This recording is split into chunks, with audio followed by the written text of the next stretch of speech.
Yo, yo, yo, it's your boy Mark Goodman, aka the voice box of the block. I'm back with another one. You know, I'm hopping in the window like, bro, man, what's happening? Man, I'm glad I got it done, man. I'm not gonna hold you because I was super excited. All my viewers, man, you better tap in for this one, man. It's your hometown, South Carolina hometown, Union High, Representative Trevor Booker. What's up? What's up with you, brother? Not much. It's cooling. How are you? I see you laid back. You laid back, man. Laid back by the pool. Good, man. How's it going? Pretty good. Pretty good. Just enjoying life. Man, listen, I can go on and on about the accolades from high school to being inducted into the Clemson Athletic Hall of Fame. So many wonderful stories, but I just want to kind of start from the beginning. I know we're trying to cram a lot of time. I want to have you all day, but I want to kind of start from the beginning. What gave you the love and the passion to play basketball? Honestly, I think it was a couple of things. You know, just me growing up in the country, in a small town of 2,000 people. I grew up in the middle of a national forest. Yeah, we had a ranger station. Right. So it wasn't, really too much to do besides go outside and play sports. Right. You know, we played baseball, football, and basketball, in the backyard. So that got me, outside playing sports. And then, my mom and my dad, they played, sports in high school. My dad played football. Yeah, absolutely. My mom played basketball.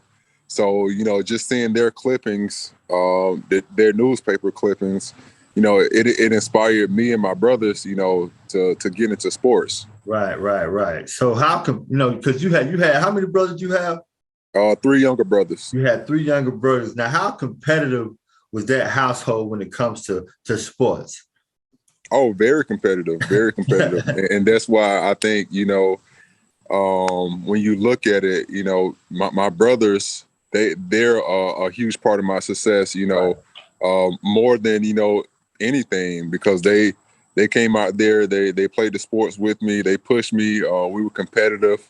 My cousin Jordan Hill, he played in the NBA. Right. For several years. He would come, every summer, and we would just play sports. Right. And all of us competitive, and I think it paid off. Yeah, it paid off well because in your senior year, you dominated 21, 16, and 3, named 3A State Player of the Year. And that's a lot of attention come from, I'm from South Carolina, I'm from Woodruff, right down the road from Union. So that's a lot of attention. But when did you feel like, man, I could take this next step. I could really do this. I could really push forward. I could really make this happen. I think it might have been my sophomore year in college. Mm-hmm. Okay. Even in high school, I put up big numbers, but I really didn't know too much outside of Union. Right. So I didn't, everybody, watches the NBA, but not, you really don't. You hope that you get there. Yeah. But they tell you to put your eggs in other baskets. Right. But after after I went to college, my freshman year, I beat out a junior for a starting spot. That started to open my eyes a little bit. Right. I was just, proud to be starting, but I really still didn't, think about the NBA. But then my sophomore year, I had a pretty good freshman year. But my sophomore year, I started, to dominate more, and I got a little bit more hype around me. Yeah. Then I really started to think that it was possible. And the thing I wanted to ask you, going to Clemson, at that time, Clemson, wasn't known for its basketball, and I think your era, especially your energy, kind of turned that around. I mean, I think the last 2, they had the 2 appearances back to back in the ACC. Previous to that, in 10 years, what made you decide to go to Clemson anyway? Well, I only had 2 high major offers, Clemson and South Carolina. Right. I was honestly about to commit to Coach Dave Odom in South Carolina. Really? But then I went on a visit to Clemson, and that changed everything. Right. Just because I loved Clemson, And, my favorite team at the time was UNC, growing up. I wanted to be a Tar Heel. Right. But they never offered.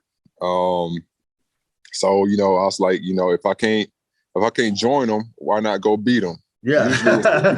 Usually it's the other way around. Right. But I wanted to play in the ACC. A lot of big schools, Crazy. Great competition. Crazy. So that's why I chose Clemson. And kind of like you set a mark. You set an unprecedented mark because you left a mark. You nominated into the Clemson Athletic Hall of Fame. How was that? Because I looked at the list, man. You beside some amazing people, some amazing talent. So how was that feeling? Just leaving that mark. It's a special feeling. Just because you see your name beside other greats. So just to see your name beside Adele Davis, Tree Rollins, Horace Grant, guys like Brian that. Dawkins. Yeah, Brian Dawkins. It's just so many names that came through that Clemson Hall of Fame. I was surprised when I was like, and I surprised so many people that came through that Hall of Fame went on to do better things. I was surprised, really. I was. Yeah. It's pretty special. So moving right along, man, it's you get the draft, you get the draft day, first round, 23rd pick overall. How did that feel? Come from Union, I mean, that's a big deal. So I mean, how did that feel when it hit you? So on draft night, I had a party in Greenville, like for family and friends. Right. I was projected to go 49th pick, in the second round. Right. So we would, just chilling, watching the draft. We had the draft on, people drinking, having a good time, waiting to hear my name called. So it was in the first round, and I'm just walking around, just talking to everybody. Didn't expect to get picked. It got to the 23rd pick. I was in the back room. I'm waiting on the second round.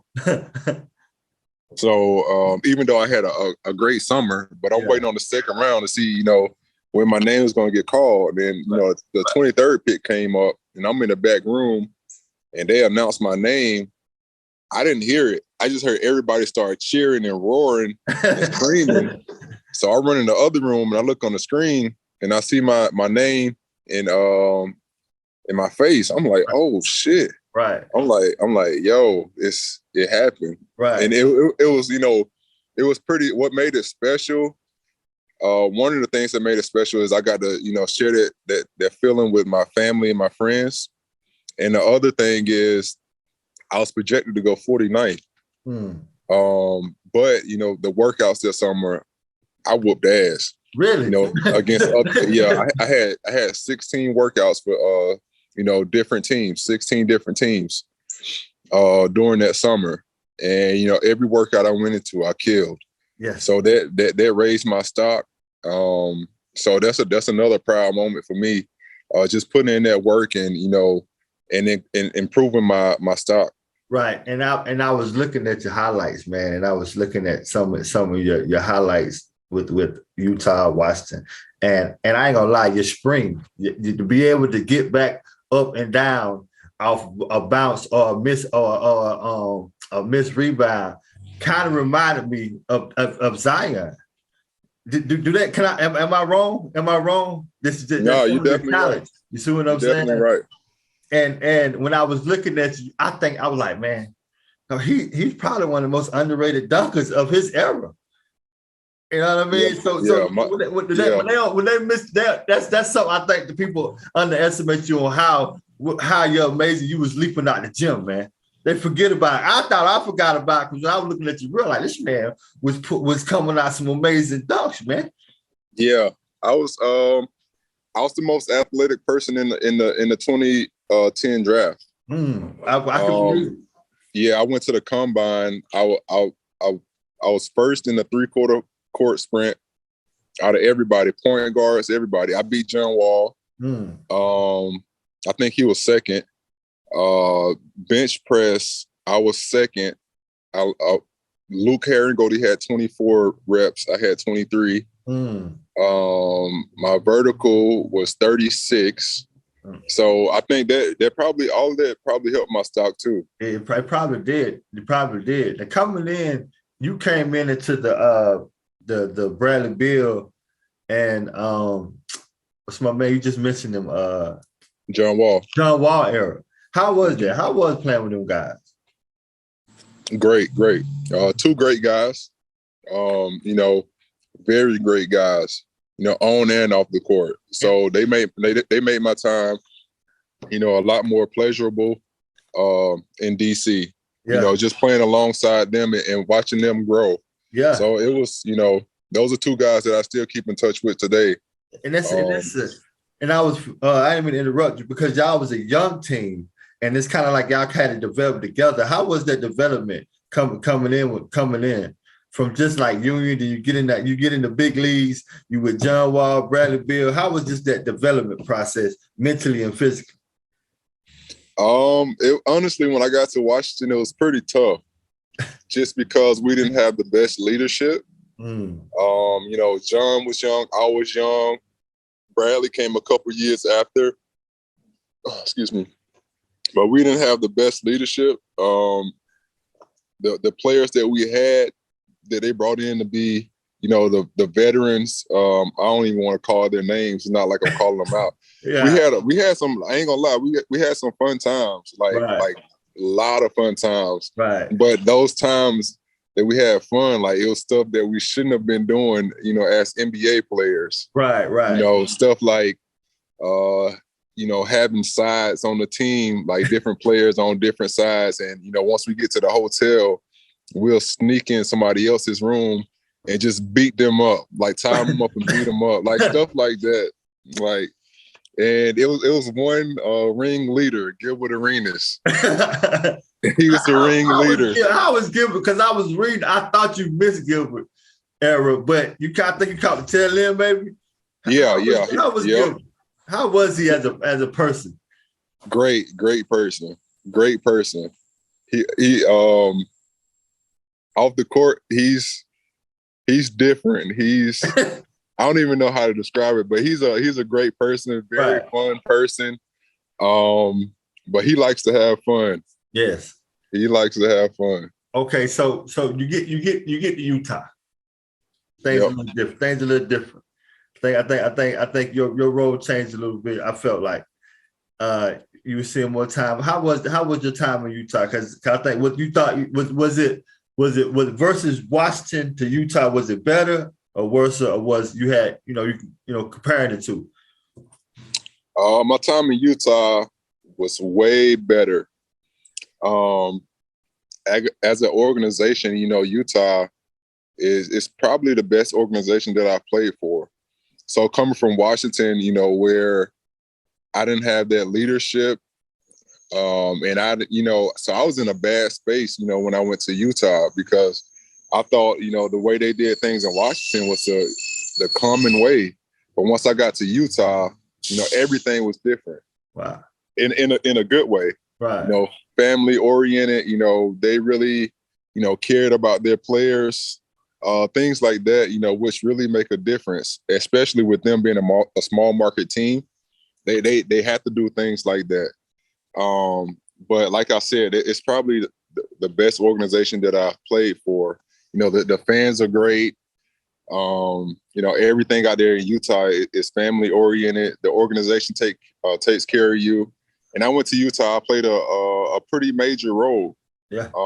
And I got to, play with some great players. Yes. And a lot of players that I still talk to today.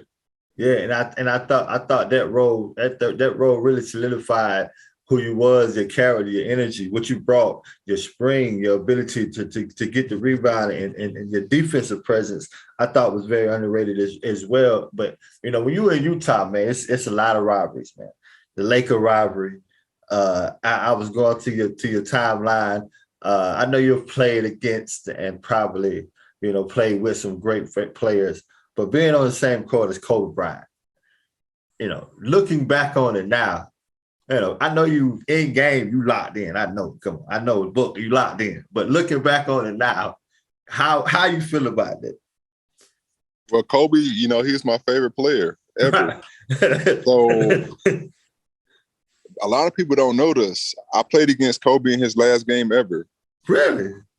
And a lot of people don't know this. I was the last person to ever foul Kobe. Yeah. So that's what's happening. I'm the reason he got that 60 points. He's on 58.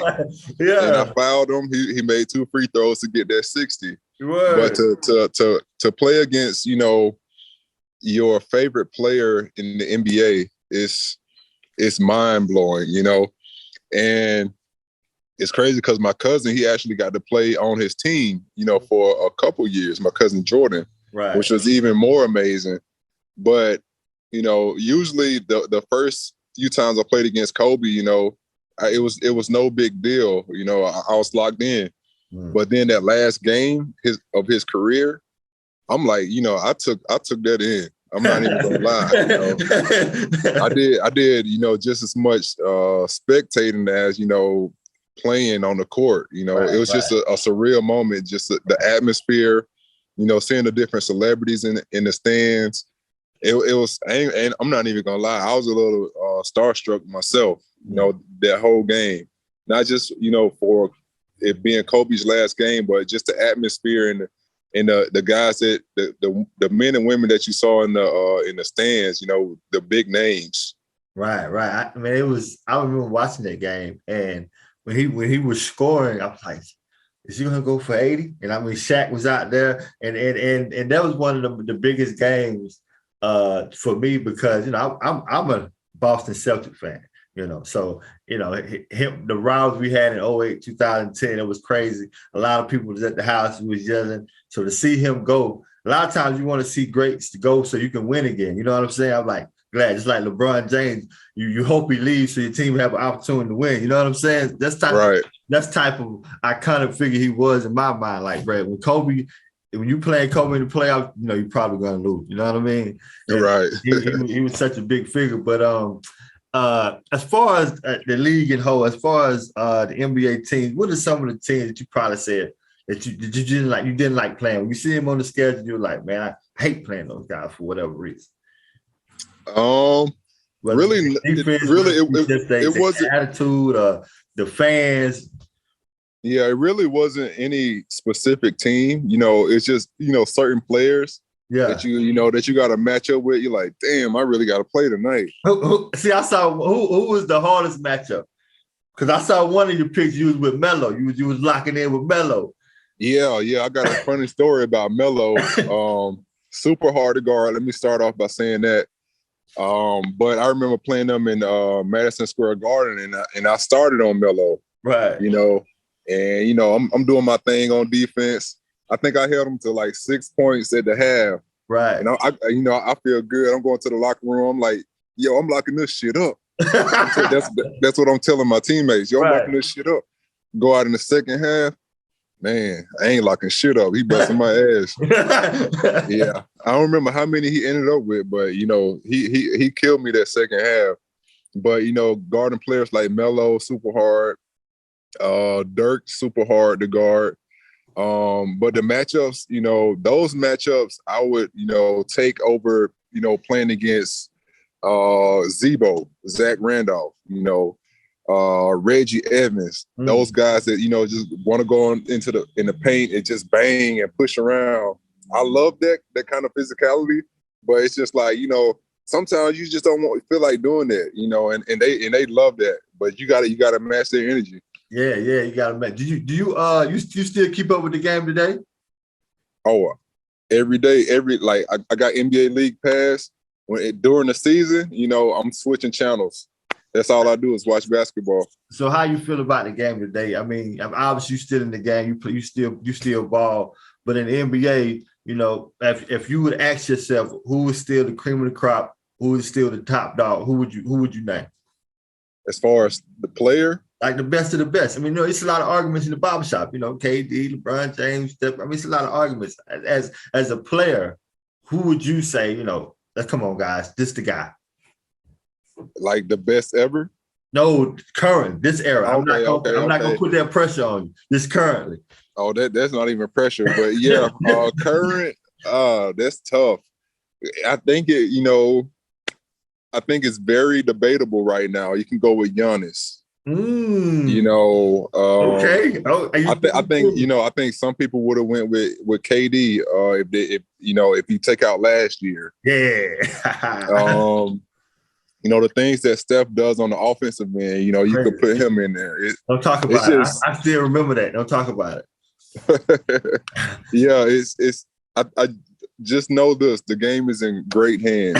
Yes. So today, Trevor, what is Mr. Booker doing today? I know you laid back, cool, and get the tan or whatever. But what if they ask you? Somebody asks you, what is you today? What did you get doing? I know you playing ball. You still balling, right? Yeah. I still hoop. Little local leagues up here in Charlotte. I played in the TBT tournament. Yeah, I see that. With the money team this past summer. I'll probably do it again next year. It was great. I loved it. Some great competition. Yeah. A lot of guys that can really hoop. Yeah. And I think that's the one thing that I was about to ask you as far as the talent level. Was you surprised by it? Not really, just because I'm a huge basketball fan, not just the NBA. Right. So I understand, it's guys out there that can really hoop that, didn't make the NBA. And it's a lot of those guys in the TBT tournament, And as far as giving back to the community, do you still do the youth program?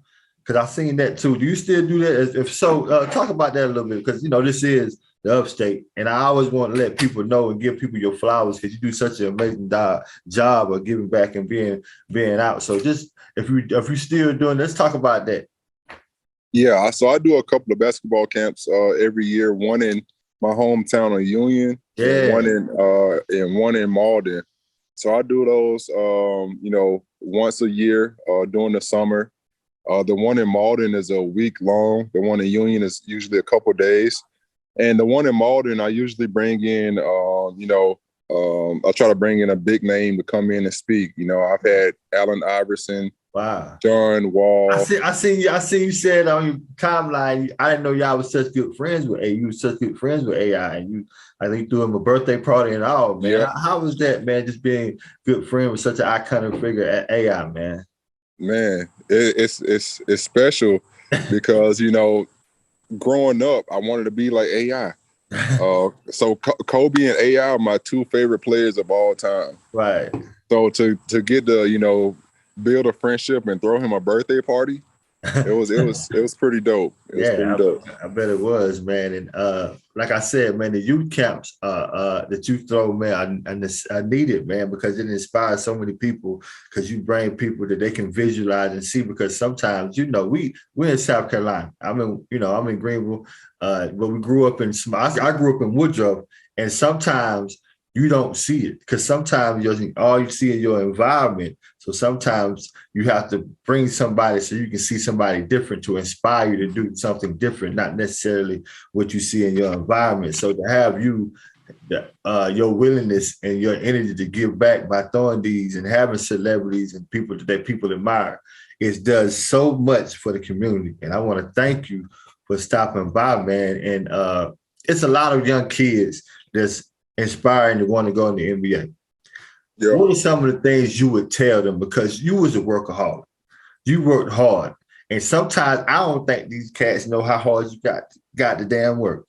So coming from you, because I go to AAU games, basketball games. I think a lot of these times AAU kind of hype these guys up. I'm just saying, but they skip the work. So I want you to let them know, like, bro, give me some words of advice to these young cats, man. What would you tell them? Well, I was speaking to a group of guys and girls yesterday at a charter school, and I asked them, who in here would like to be a professional athlete when they grow up? And just about all of them raised their hands. And the message I gave to them is, it's not impossible, but be realistic. A lot of y'all, if any, none of y'all, the odds are against y'all. Y'all are not going to make it. So I'm not telling you that you can't make it, but it's going to take, work ethic. It's going to take discipline. And it's going to take, some luck. I didn't make it to the NBA just off, what I had. It does take some luck, for some players, unless you're like a LeBron James that has, every skill and his IQ is out of this world. Right. But, you got to have that backup plan. It's okay to dream, and want to get there and work towards that. But you got to have a plan B. What if that doesn't work? You can't put all of your eggs in one basket, as they say. You can have a sports dream, athletic dream, but also have, something off the court, have a dream there that you can work towards at the same time, because you got to realize that the odds are stacked against you, and it's only 450 players in the NBA, I think. And, new players, I don't know, it's probably hundreds of thousands of, college players. And most of those, they have dreams of making to the NBA too. So the odds are definitely stacked against you. Right. So there it is, man. The odds are stacked against you.